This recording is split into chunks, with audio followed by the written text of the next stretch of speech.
So far, we've studied rectangular coordinates, where we have the x, y, and the z. Then we did cylindrical, where we had the r, theta, and z. And now we're going to look at spherical coordinates, where we have rho, theta, the same theta as in cylindrical coordinates, and phi, Greek letter phi. Now, so let's just real quickly define what these are. And I've got a graph over here. Of course, the theta is the same theta as as we've studied in the past. What's new is the rho and the phi. Now, the rho is the distance from the point to the origin. So you can see on this graph that rho is this thing here. You can see it's the distance from the origin out to the point. That's rho. So if you think about that, right away you can see that, okay, rho squared is going to be x squared plus y squared plus z squared. You can see that right away. Just the distance formula. So, or you could say, well, rho is equal to the square root of that. Okay, so just an observation we make real quickly about rho. Now, another thing that we could notice here is that we've got x squared plus y squared there. So we could then say, well, hearkening back to our cylindrical coordinates, we could write this as r squared plus z squared. So right away, we notice just a couple of things about rho. Rho is equal to the square root of r squared plus z squared. Or another way is to see that as x squared plus y squared plus z squared. Okay. So a couple of things that we can keep in mind when we're wanting to convert from one system to the other. So there's what we have with rho. Now, the other part of this that's new is phi, this third letter over here, or this Greek letter, this third coordinate. Phi is going to range, it's going to be an angle, it's going to range between 0 and pi, and it's the angle that is made. So if you look at rho here, it's going to be the angle that rho makes with the z-axis. Now, now don't get this confused. It's not the angle that it's not the angle made with the x-axis. It's the angle made with the z-axis. So it's this part up here. This is phi. So if you're going straight up, if you have a point straight up on the z-axis, phi would be 0. If it's down at the other end, it would be pi. Okay. So that's what phi is. Now, what we want to do is we just want to see if we can figure out, just look for some relationships. Now that we've defined the elements, rho, theta, and phi, we want to see if we can define, look for some relationships between the x, y, and the z and the rho, theta, and phi. Now, first of all, the same relationships exist that always have. For example, we know that x is equal to r cosine theta. We know that. And y is equal to r sine theta. Those things haven't changed. But now let's look up here and see. Notice with the spherical, there's no r. There's only rho, theta, and phi. So saying that x is equal to r cosine theta and y is equal to r sine theta doesn't help us as much as we might like. So let's look up here and let's do this. Let me just go parallel to this r down here, so that this length here is r. So in other words, what I've done is from this point, I just went over to the z-axis. And I slanted it up there just so that you could see, yeah, it's parallel here. It's going straight over to the z-axis. Now, if you look at that, here's what you can figure out. You know that sine, well, let me move down here a little bit. You know that sine phi is going to be equal to, let's see here, it's going to be equal to r over rho. Notice the opposite over hypotenuse. And this right here, you know, it doesn't really look like it, but that's a right triangle. Just like this is a right triangle down here, or right angle down here. This is a right angle because this is going straight over. So you notice that we have the opposite over hypotenuse, and that's going to be rho over r, r over rho. Now, from that, we can see that if we multiply by rho, we have r is equal to rho sine phi. Now we're ready to take this and put it in here. And we get this new thing. We get this. We get that x is equal to rho sine phi cosine theta. So that's what x is equal to. And we want to, that's one of the things that we want to really keep in mind. So in other words, there's our relationship. If we're talking about showing a relationship between the rectangular and the spherical coordinates, this is one of them. X is equal to rho sine phi cosine theta. Now, let's go back and look at the cosine then. Okay, so the cosine is going to, well, I don't need to go back and do anything else, because notice the cosine is y equals r sine theta. So we could say, okay, y is equal, in place of r, put what r equals, and r is equal to rho sine phi sine theta. So that's what y is equal to. And we want to put a box around that as well. Okay? So there's a couple of things that we want to keep in mind. What x is equal to and what y is equal to in terms of rho, phi, and theta. So this gives us a means that we can that we can go back and forth between rectangular and spherical coordinates. Okay, so that's x equals and y equals. Let's see if we can figure out what z equals.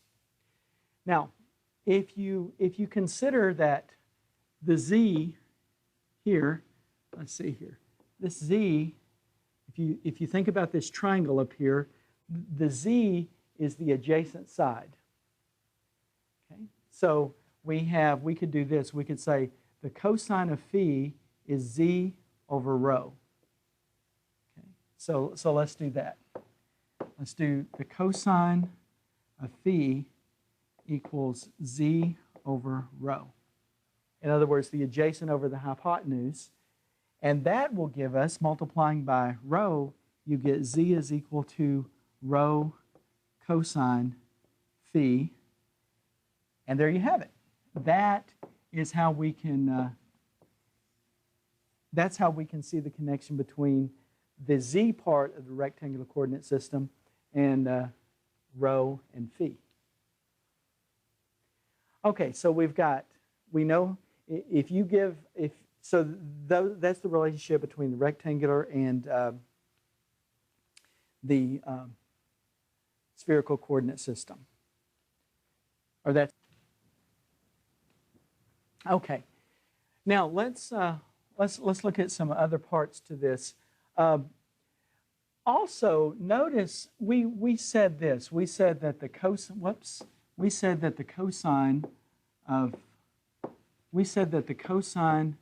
of phi is equal to z over rho. Now remember that rho is equal to the square root of x squared plus y squared plus z squared. Remember that. So this gives us a method for finding phi. phi is equal to the inverse cosine of z over the square root of x squared plus y squared plus z squared. So this is a method that we can find phi, and we're looking for relationships between the x, y, and the z, and the rho, the theta, and the phi. So this is another relationship that we'll find useful right here. Now, as far as theta and x and y and how that's related, there's nothing changed here. Theta, still we have tangent theta is equal to y over x.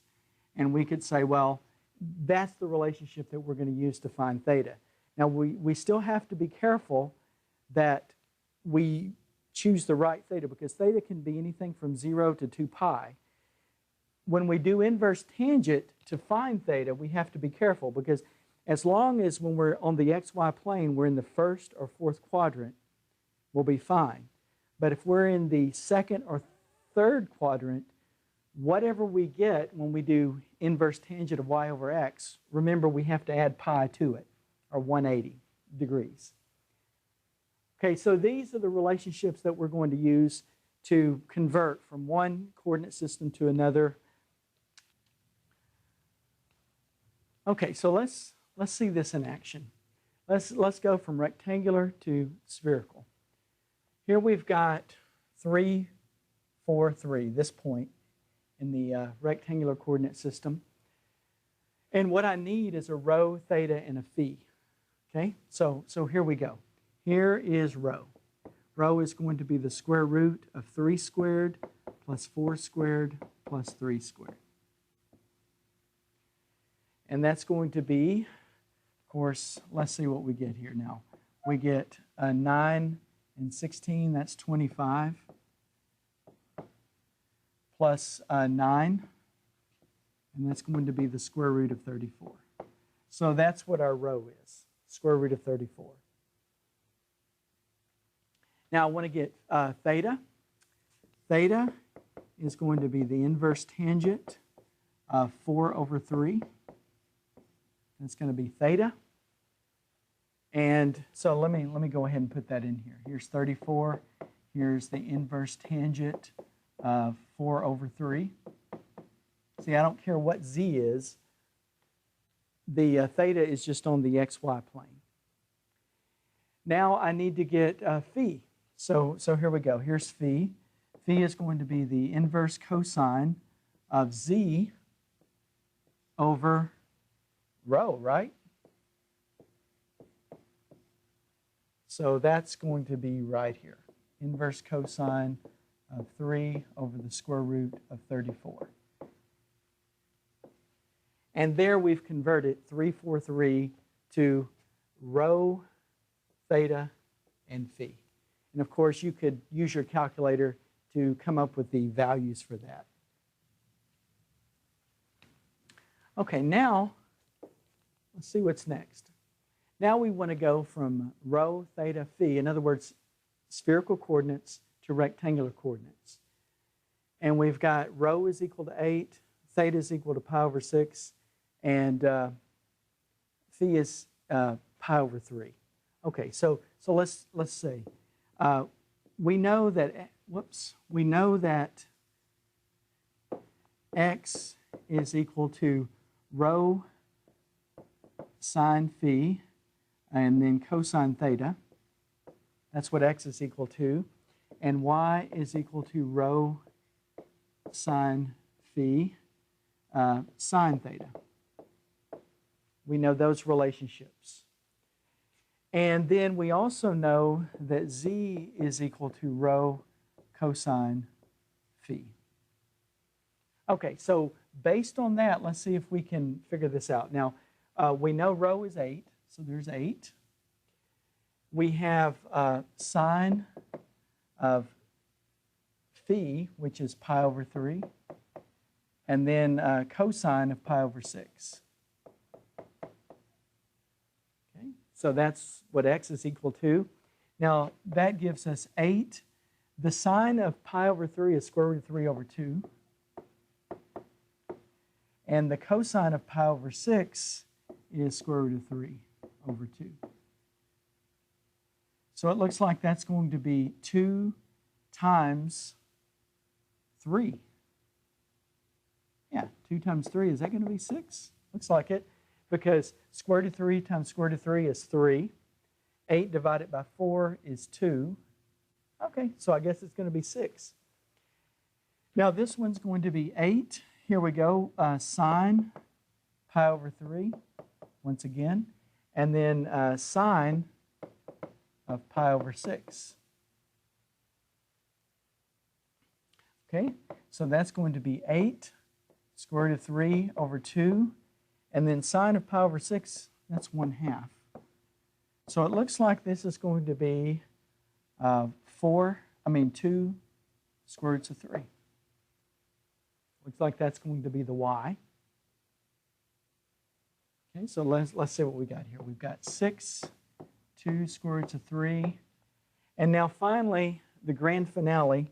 Here we've got 8, and then cosine of phi, cosine of pi over 3. And that's going to be 8 times 1/2, which is 4.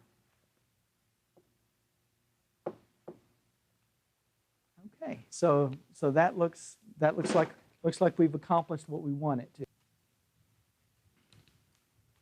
Okay, now let's see what's next. Now we have r, theta, and z. So that is cylindrical coordinates, and we want to convert over to spherical coordinates. Okay, so let's see if we can remember how this goes. One of the things we noticed was that rho is equal to the square root of r squared plus z squared.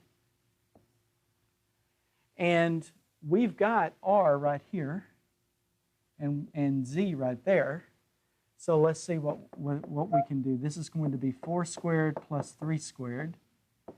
And that's going to be 16 plus 9, 25, which would be 5.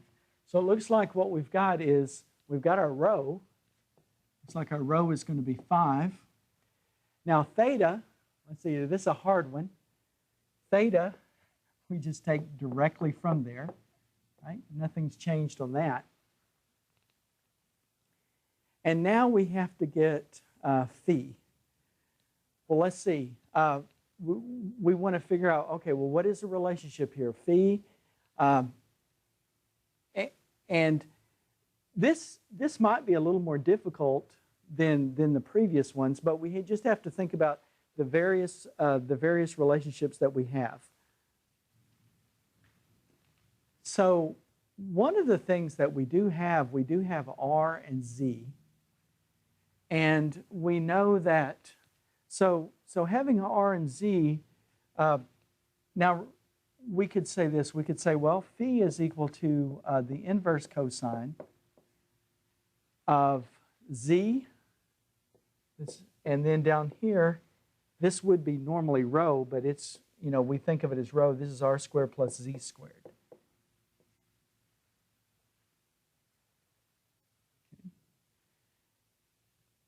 And it happens that we know r and z, so this is going to be inverse cosine of, let's see here, z is 3, r is 16, and z is 3, so, well, r is 4, 4 squared is 16. And, we've already really worked this one out previously, but this is 3 over 5. So it looks like phi is going to be the inverse cosine of 3 over 5. Okay. So there's just a few conversions that will help us. Of course, we need more practice with this, but these are just a few conversions that we can keep in mind, or maybe help us to get started. Now, what I've done here is I've just cut out some surfaces that were on our online text, just to show you how we can use spherical coordinates to model surfaces. This first one, of course, is a sphere, and it makes sense that you would want to use spherical coordinates to model a sphere. let's suppose this sphere has a radius of whatever, c. Well, the equation for this would just be rho equals c. So it's very simple. Now, of course, if you looked at it in rectangular coordinates, it'd be x squared plus y squared plus z squared equals c squared. Okay. So you can see that this right here, rho equals c, is a little bit better way to write it, or it's a little bit more succinct, where that sphere has a radius of c. Well, rho is the radius. Now, the next surface that we have here is a plane. And this plane, we'll get this plane by saying, well, theta equals something. Maybe theta equals 0. And if theta equals 0, then what we're saying is it doesn't matter what rho is, and it doesn't matter what phi is, theta equals 0. So what you get is you get a plane that looks something like this. It's just saying for every value of rho, for every value of phi, theta is 0. So what you end up getting is a plane like that. This one over here, this one is where phi is some number. Okay? Phi is equal to c. And it doesn't, and then, so what you have is you have theta going from 0 to 2 pi. And then you have rho, being whatever rho is, but you have this angle locked in. Phi is equal to c. So what you get there is a cone.